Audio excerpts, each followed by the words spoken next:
Hey there, this is Dr. T, as my former students used to call me when I was teaching in Christian higher education.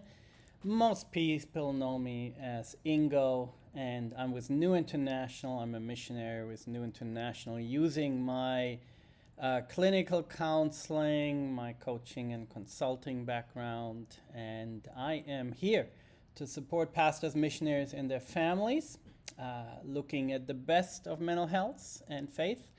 And that is what I'm going to do today, as I am talking to you for a few minutes on what it means to have a child abuse prevention and response plan active in your church, reviewed annually. And it doesn't have to cost an arm and a leg. You can use somebody like myself. I can come alongside and work with you and look at what you have or what you don't have and recommend something. And I do that for free as part of my role with New International, and my personal hope and prayer that every church, everywhere in the world, becomes a safe place. Which is maybe an illusion, but it's okay to have dreams, and it's okay to just do what I consider salt and light for flourishing and health of churches and pastors as well. Wouldn't it be nice that we have fewer news on things that have happened in a church? Not so long ago, there was an example here of Assemblies of God, churches being found that there is a long-standing history with shielding predators that abuse children. I will link this and make sure you get the information on that. But this is not the only organization. This has happened in the Catholic Church and Southern Baptist churches, and pretty much any church where human beings are. If we have too much Vorschussvertrauen, as we call it, Vorschussvertrauen is a way of saying, oh, you are a Christian, you're breathing, I trust you. That is not a good formula to work in this field of church and being a pastor and protecting those that often cannot speak for themselves. So my point here is I want to introduce to you a framework for having an abuse prevention plan, and if something has happened already, that you would find some help here in what to do next. Do not allow for secrets to fester and victims to continually be victimized.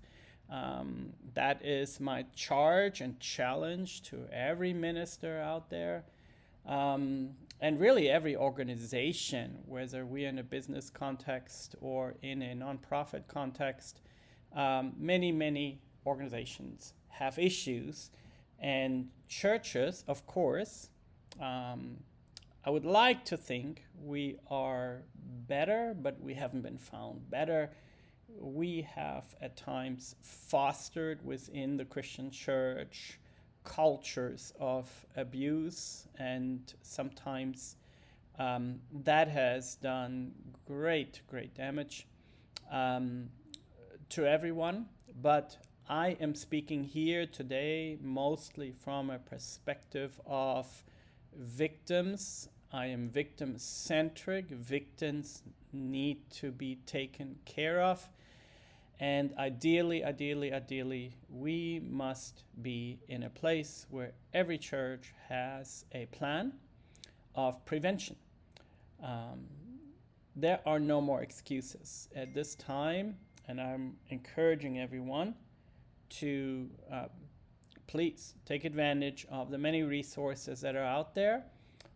There are a lot of resources out there. I'm just going over something I've been promoting for a long time, and yes, I use AI, as I hope everyone does, because it saves time.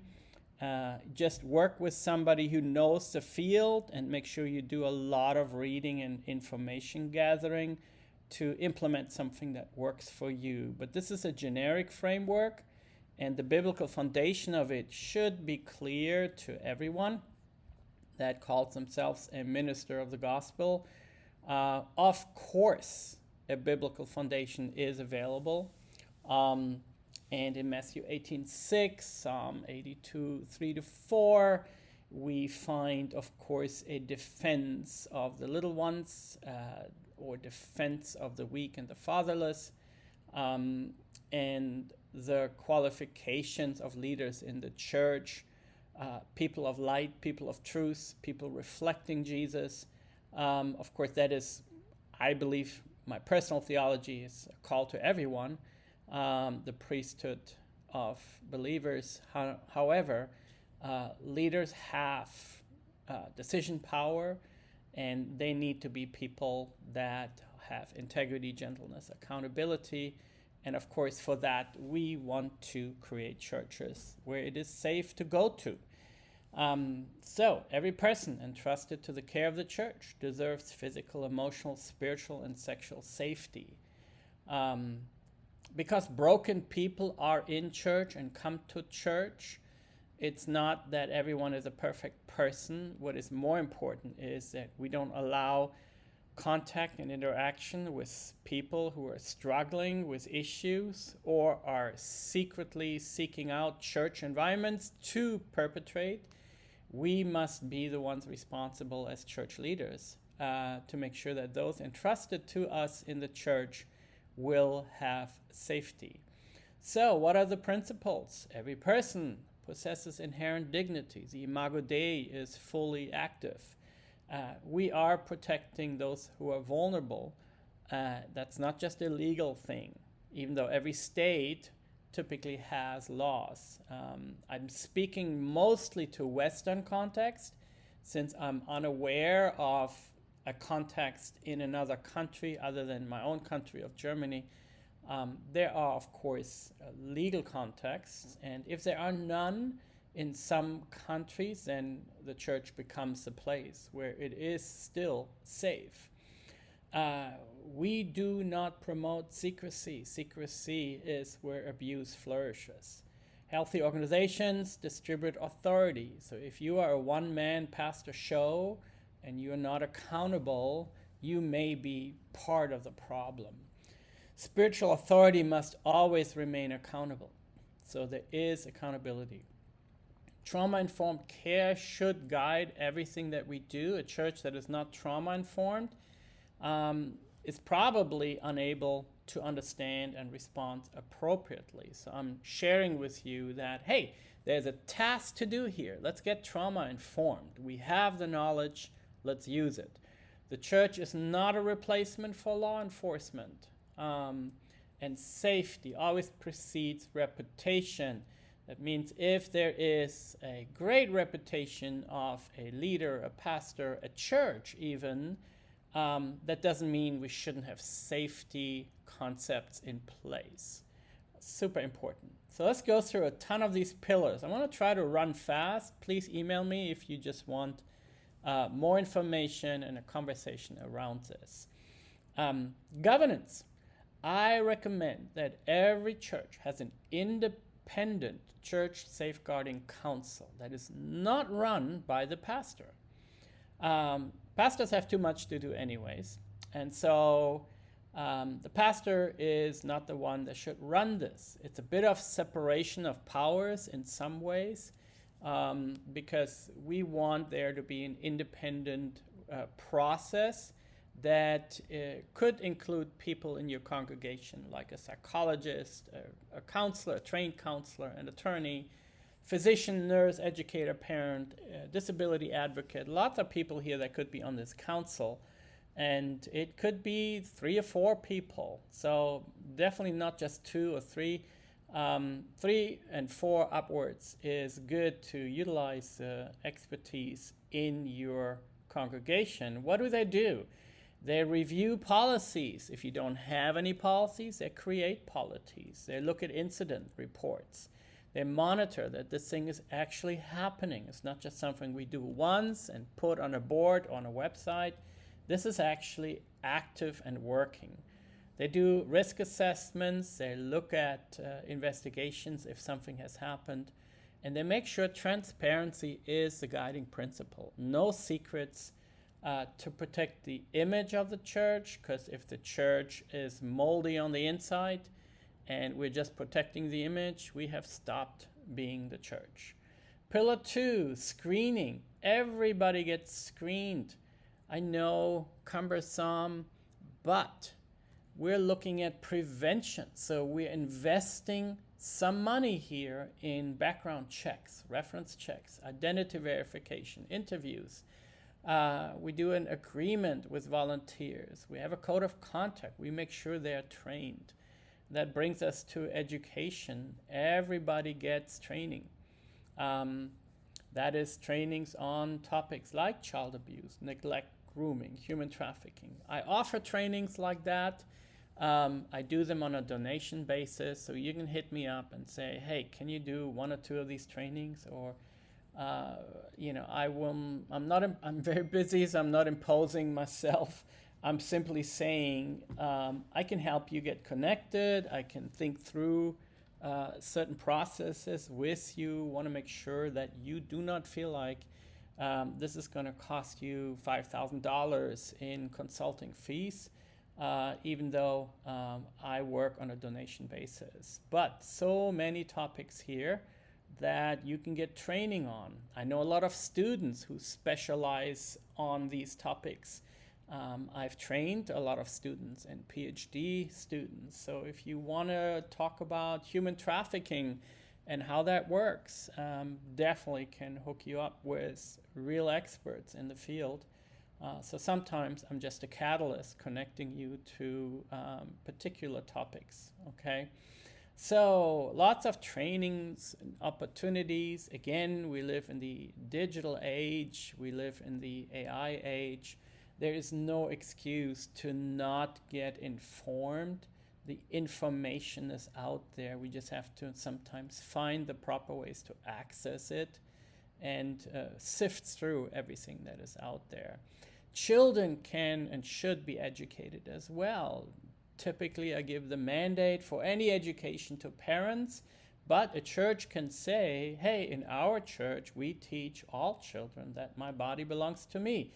No adult should ask me to keep unsafe secrets. I can tell another trusted adult. And so we become advocates for children and empower them with words that help them if they ever, God forbid, find themselves in a situation that is damaging to them. Pillar 4, environmental safety. Think about your campus, your church, your building. Is there lighting? Where are the parking lots?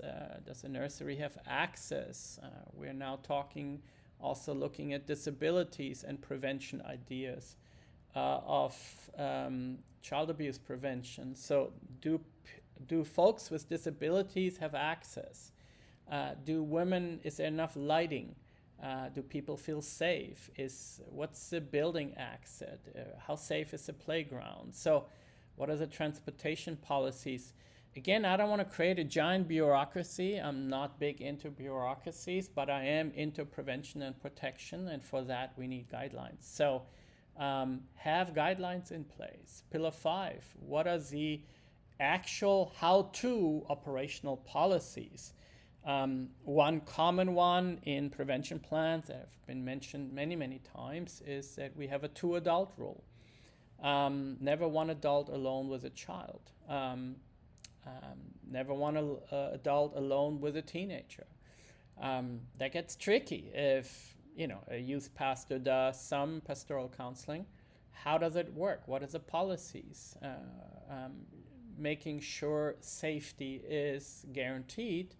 And yes, there are some issues when you have an open door meeting policy. What about confidentiality? Is there anybody listening in? So there are some nuances and things that could be critically looked at, but we want to err on the side of caution, and we want to be able to always be above reproach.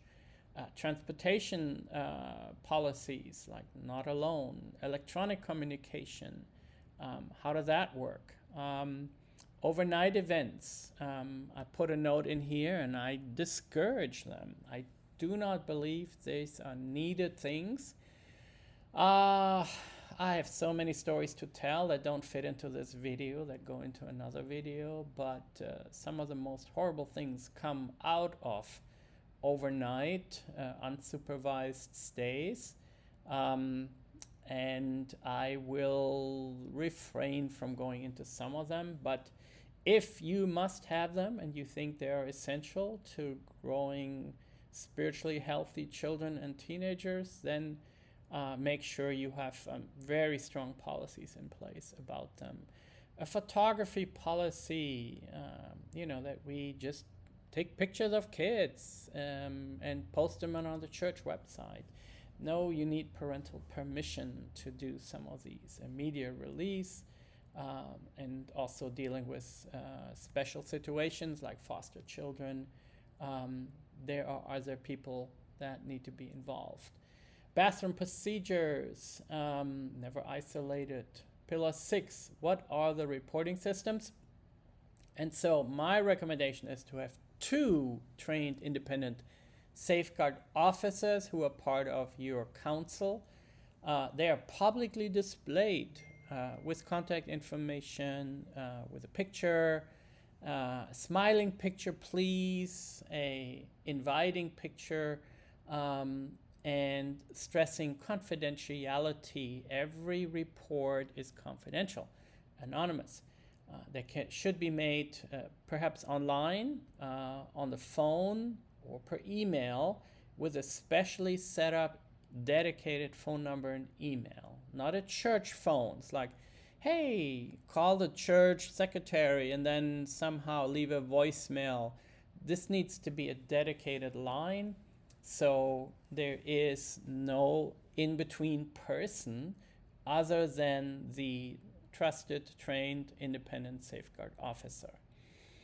How do you do this? Every report must be documented within 24 hours, and the safeguard officer evaluates danger, the need for police, medical care if there's anybody been harmed, protecting of the child or the minor or the elderly person, notifying the entire council of an incident, potential care, and making sure that there is victim-centric care happening. The first question should be, has there been a victim? What is the scope of it, and what needs to happen to protect the victim? Victims, we do not have to have an all-out sexual abuse, touching, fondling, or rape, or anything to take action.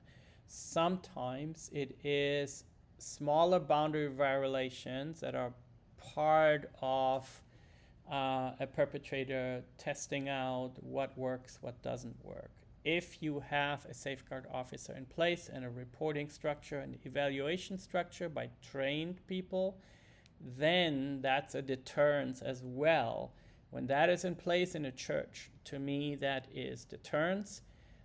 Doesn't mean somebody's not going to try, but it is something that is deterring. So have that in place. There needs to be an independent investigation.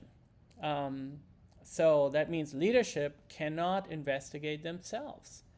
If a youth pastor or an elder is showing up on an incident report, then they cannot investigate themselves. Immediately, everything is independent in order to safeguard victims and making sure that the church does not protract or put things into secrecy mode.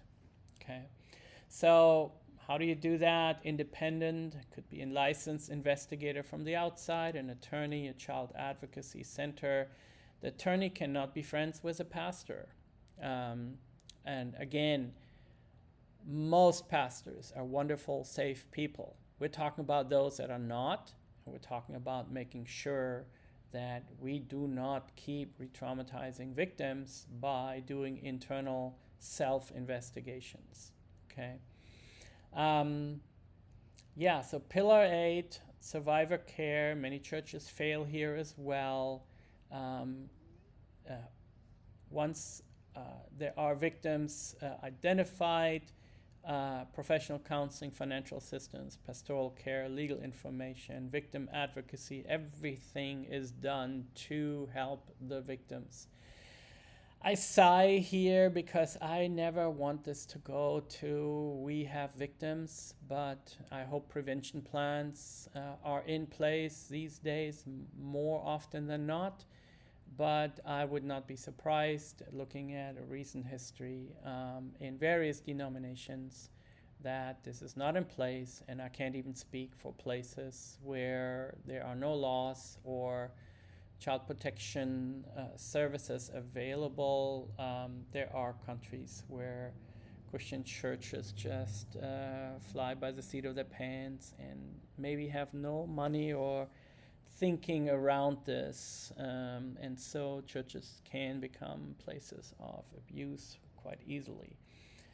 So take caution, make sure victims are taken care of, never pressure forgiveness, never pressure reconciliation. I worked with a church many moons ago where the youth pastor abused the boys, masturbated the boys,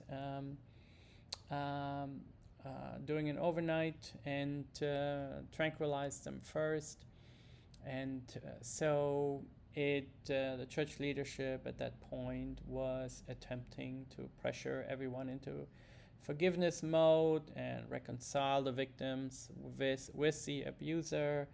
And that was, of course, a horrible situation for the victims. And I came in late into a situation like that and had to confront that and do away with that. This cannot be allowed because it is re-traumatizing for victims. Pillar 9, digital safety, that is increasingly important. I would say it's essential now. We're dealing with all kinds of social media, AI generation, cyberbullying, and so the conversations the church needs to have, of course, is a larger conversations as to how do we engage these things. So when people come to church, they feel like the church is helping them. It's not just telling them, oh, don't do that, because everybody, of course, is engaged in a lot of AI stuff, social media stuff, online activities, gaming even. So how do we find a conversation around these topics, and then also create some policies for our own lives and within the church community. The elder protection, it's often overlooked, but it's happening left and right. Excuse me for some of the missing bullet points here. But there is such a thing as financial exploitation, coercion, isolation is promoted.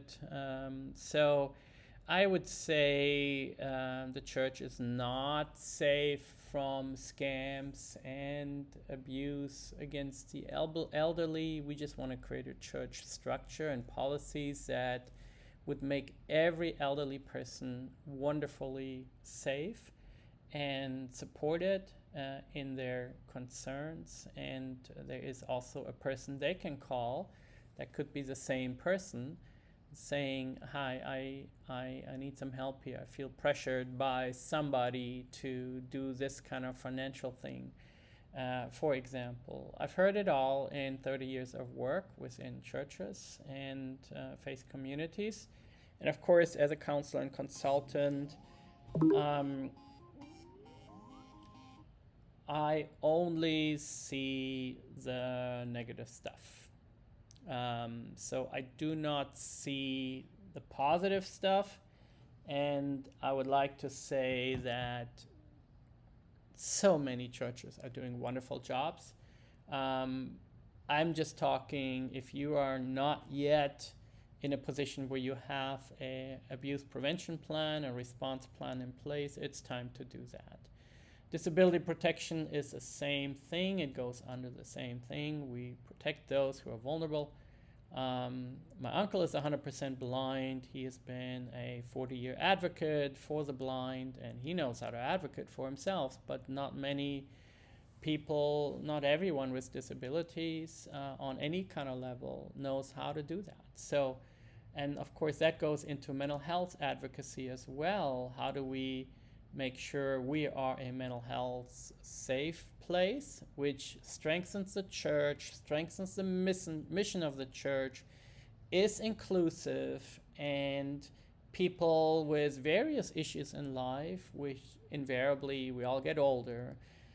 We're all children at once. We're parents who wonder about our child's safety.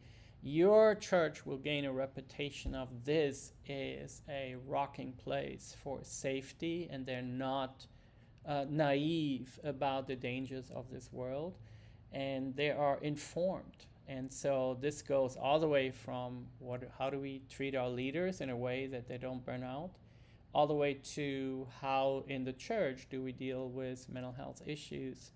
And we have also prevention plans that don't hurt people more, but would allow them a pathway towards their own spiritual and personal growth. So how do we have suicide protocols in place? What do we do with mental health crises? Where do we refer to? Where can we go to? Who is in our church? Like having a mental health safety plan as well that would allow every church to be a great place for people with mental health issues, which most of us have them to some degree. What is it that we can do to be informed on that? If you want some conversations around that, hit me up with a phone call or an email. I will gladly do some initial consultation on this and have a conversation around all these things. Spiritual safety, you have lots of people who have church hurt at this point. You define it in your church, you don't allow it. You don't allow for spiritual manipulation, misuse of scripture to gain donations and funds, for example, forced confessions, coercive counseling with certain people. It's like, if you want to be here, you need to be doing this kind of counseling with this kind of elder or whatever. There are things that are just not appropriate. Shaming is one of them. They happen in churches, they happen in higher education institutions. Shaming happened to me in my last place of work. That's for another video, but yeah, you can have all kinds of spiritual issues, and so it's a good conversation to have. What do we have in place? How do we keep this thing alive and active? We evaluate it every year. It's for the church to be healthy and safe in a place where people can truly be transformed by the power of the gospel message. Hallelujah. That is the goal, and to safeguard these processes and pick up people where they're at, we actually have these things in place to become the best possible version of the church in the place where we are located. Doesn't matter how big you are or how small you are, every church needs something in place to say, hey, we are the safest we can be, and we look at it every year again and again to make sure it works. How are the volunteers doing? What's the safety climate? Do we have any prevention things that actually, that was close, yet our system prevented something, or somehow accidentally it was prevented, so what do we need to do to make sure we don't have near misses? Everybody complete training. Is there an independent audit needed? I would say every couple years it's good for churches who can afford it to do an independent audit.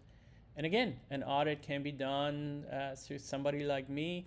I'm a missionary, I am donation-based, and I can help you think through some stuff and help you think through, make sure everything is actually working. What is the crisis response plan when something happens? Do we have a media response that is like open? Do we coordinate with law enforcement, and how? How do we communicate to the congregation in honesty and transparency? That means we are not protecting perpetrators. We're not asking victims to do things they shouldn't be doing. How do we promote victim care at the point after something has happened? Is there insurance matters that need to be looked at? Most insurances these days require that you have a prevention plan, but they can be very basic. But the safety culture pyramid is definitely one of healing and accountability and transparency and prevention systems in place. And then you have education and training on an ongoing basis. And again, these things don't have to cost thousands and thousands of dollars. Many trainings are made public. The Southern Baptist Convention, let me see if I have that here. Yeah, they have an Essentials 2.0 Abuse and Prevention Response Guide for ministries. It's free. And the top 5 reasons a church ends up in court is sexual abuse of a minor, among other things here. And so my encouragement is that take advantage, whatever, check with your denomination if they have something in place that guides your efforts. Hallelujah. If not, why not? At this point, again, no more excuses. So that's important, I think. There's all kinds of questions that guide you through things, and then you can go ahead and make sure that you are not found without a plan. There needs to be a plan at this point. So there's a safety culture pyramid, there is an organizational structure, and here is what I stretch. It's let it be independent. If the church board or the pastor runs the safeguard council, too much work, too much mixed responsibilities, let it be independent. And the pastor can, of course, and help put together this safeguard council. So who's on there? Who's trained? Of course, the pastor and the leadership and the board needs to be involved. And we want it to be independent. We want it to work. But we don't want mixed responsibilities. Okay. And how do we measure all this? Well, are the volunteers screened? What kind of screening did they get? What kind of background checks have been implemented? What are the trainings that needed to be completed? What are the response times on reporting? If 2 weeks go by and there's not a report on an incident, then what you have is something that backfires, that basically sends the message, oh well, whatever somebody observed is so unimportant that we don't care enough to be immediate in our response. So the response safeguard officer needs to be on top of it, and that's only when you have a dedicated trained person that is interested in that. Hopefully, with deterrence and things in place, you have very few incidences, and so you don't have an avalanche of reports. But every report gets taken seriously. So there's an independent review of every allegation. There is an annual building safety audit, like, hey, how did we do? And you look at mental health referral network. I can help you with that for sure. This is all stuff I'm very interested in, that churches find accessible ways of dealing with that. And it's not to play get you. If a pastor, for example, has a mental health crisis, we want to know about it so the church can help the pastor, not,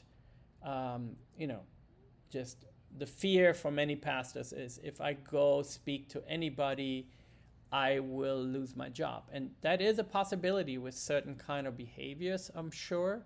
But the pastor needs to know, the elder needs to know, that the people in church need to know the purpose here is help and safety. That means we protect those who are vulnerable, and we want to make sure there is change going on for everyone. Okay, yeah, there is such a thing as an inter-party safeguarding accreditation. I would say that we do that in another video. I just wanted to make sure that you are encouraged to please do not delay. If you have nothing in place, give me a call. We'll talk about what can be done. If you have something in place and it's kind of fallen asleep, like I was in a church in Scotland recently, and I realized there was an old picture of something that looked like 10 years old, and it just I didn't get the sense that this was something that was going on regularly. I want to encourage you to just make sure this thing is vibrant and alive and independent and trained, and you will have a better church for it, a safer church for it, and the word gets around, especially among parents. If I go to this church, I do not have to worry, even though I never recommend that as parents or pastors, shepherds, that we would stop being watchful. So yeah, not paranoid, watchful. We understand we have broken people in our churches. That means everyone, including pastors, including myself. We're broken people. Like, are we safe people? That's super important. And having this system in place protects us from all the damaging things that come to victims when they're victimized, and then also to the church in general. May the Lord bless you and keep you. And again, contact me with an email or a phone call if you want to talk things over.